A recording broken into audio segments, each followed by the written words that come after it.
With their bags packed and finally on board, this for some is less of a holiday, more a chance to recreate the glory days and remember.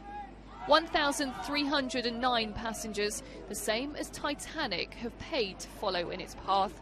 Among them, relatives of those who died and survived. Philip Littlejohn's grandfather was a steward in first class. He rode lifeboat 13 to safety, but his hair went white with the shock in just 6 months.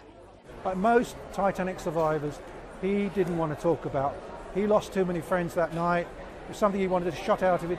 And also with male survivors, they felt guilt. They survived when women and children had gone down with the ship. In 1912, Titanic was launched with a fanfare of excitement and expectation.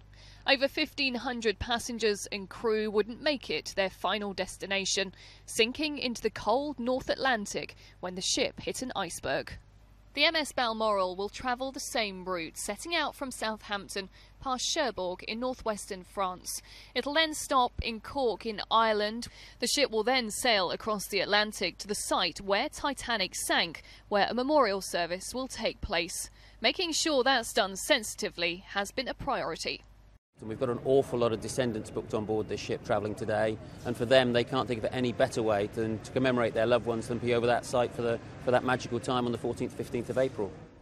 For many, this trip is all about experiencing what their relatives went through. In terms of the food and the music, that's going to be similar on board. When it comes to accommodation, it's going to be a little more modern. This original furniture simply on display here in Departures.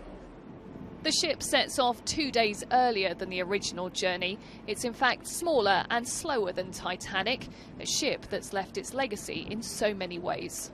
The loss, sadly as it was, enhanced so many extra safety features. I mean, the ship Titanic didn't have enough life-saving appliance for everyone. They didn't have a continuous radio watch, things like that.